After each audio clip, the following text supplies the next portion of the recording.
The Power of Now, Chapter 1. You Are Not Your Mind.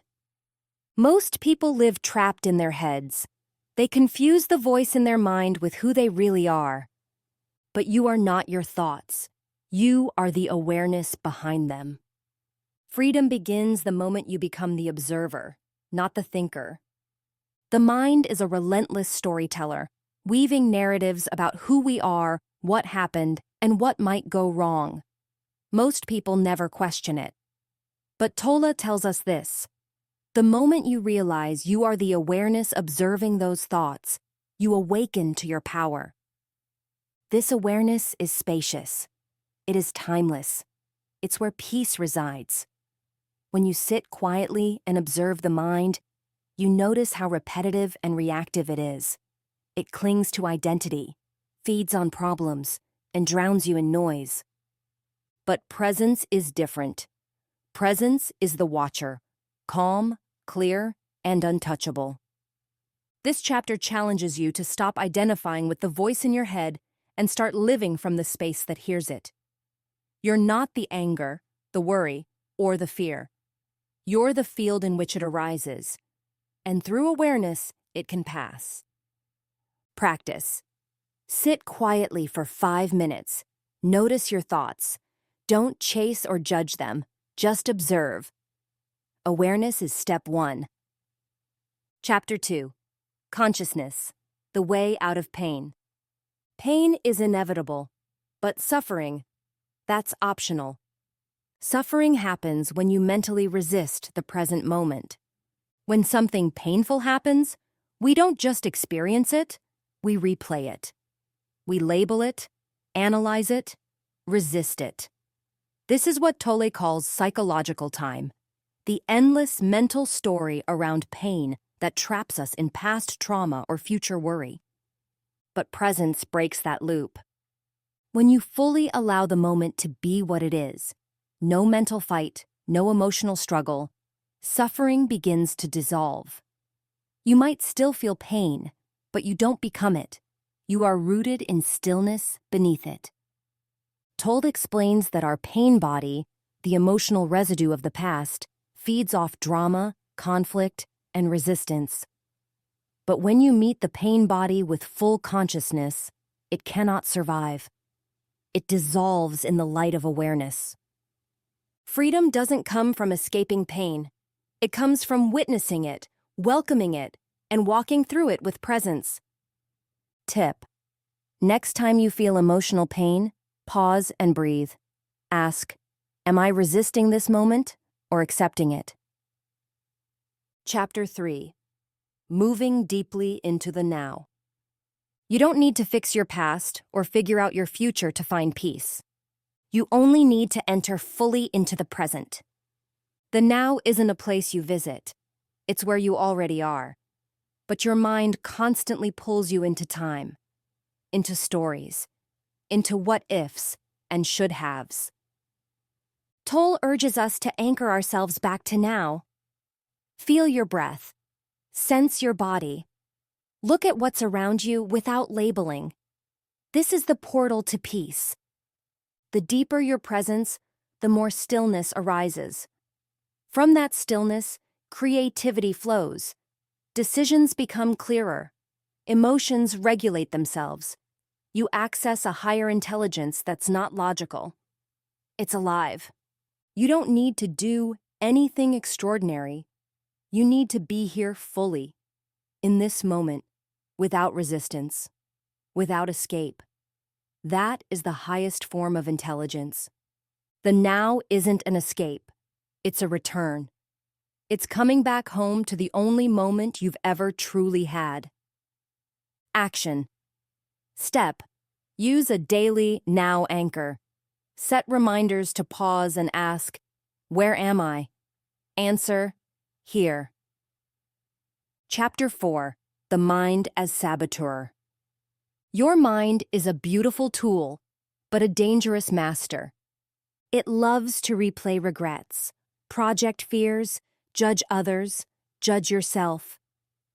When unchecked, the mind becomes an anxious narrator, always telling stories about lack, danger, or not enoughness. This is how it stays in control. But when you introduce stillness, even a moment of breath, of silence, the spiral stops. Tolle explains that you are not the mind. You are the space in which it operates. And when you disidentify from the mind, you reclaim power. You're no longer pulled into every emotional storm. You no longer believe every limiting thought. The mind is useful for solving problems, but it cannot give you peace. That's why presence matters.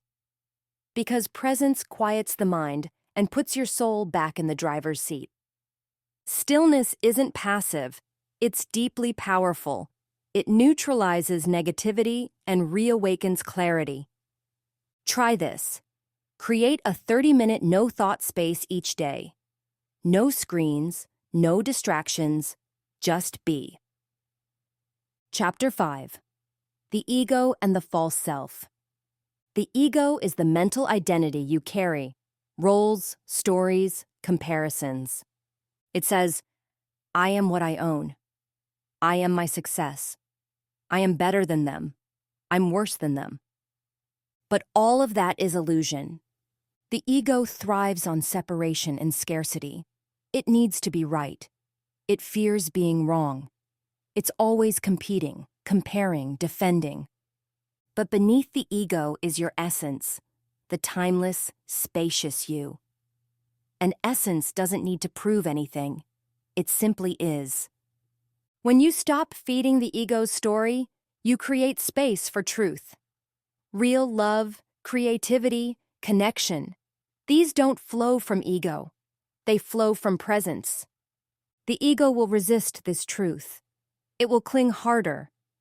But the more aware you become of the ego's voice, the more you can choose presence over pride, connection over comparison, and truth over control. Awareness. Shift. Notice where you feel the need to prove something. Ask, is this ego or essence? Chapter 6. Acceptance and surrender. Surrender isn't giving up. It's giving in to what already is. We spend so much energy resisting reality, complaining, fixing, forcing. But what if power lies in saying, yes, this is what is? Tolle teaches that surrender is the highest form of intelligence. It doesn't mean inaction. It means acting from alignment, not resistance. When you accept the present moment fully, your actions carry clarity and power. You're not reacting out of fear. You're responding with wisdom. Surrender is not passive. It's powerful. It's not weak. It's aligned. And ironically, once you surrender fully, life begins to move with you, not against you. Because you're no longer creating inner conflict about outer situations. Inner peace practice. In a frustrating moment today, say to yourself, this is what is. Breathe. Then respond with presence. Chapter 7. Relationships as spiritual practice. Relationships are not just emotional playgrounds. They are mirrors, showing you where you are still asleep. The people who trigger you are revealing your unhealed wounds, your unmet needs, your unconscious beliefs. Tolle teaches that every irritation in a relationship is a chance to wake up, to become aware, to heal. Love isn't found in projection. It's found in presence. When you're fully present with another person, you stop needing them to validate you or complete you. You simply share the space of now. And that is where intimacy lives. Whether in conflict or connection, your relationships are your curriculum. Stay present, stay open, and let love grow from awareness, not attachment. Connection. Tip. In your next conversation, listen fully, without interrupting or planning your reply. Just presence. Chapter 8. The Body and Inner Energy Field. You can access the now not just through thought, but through your body. Your body lives in the present. It doesn't analyze or remember. It simply is.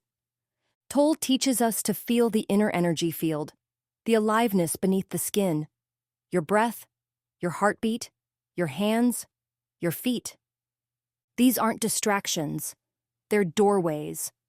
When you focus on your body's sensations, you ground yourself in the now. This is how you escape the prison of the mind, by feeling the life within you. Presence is not a mental idea. It's a felt experience. And your body is the portal. Body scan.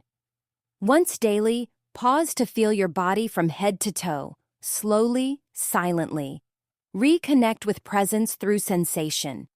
The now isn't a moment, it's your life. All your power, all your peace, all your joy exist only here. So breathe, pause, arrive. The now is waiting for you. Choose it. Live it.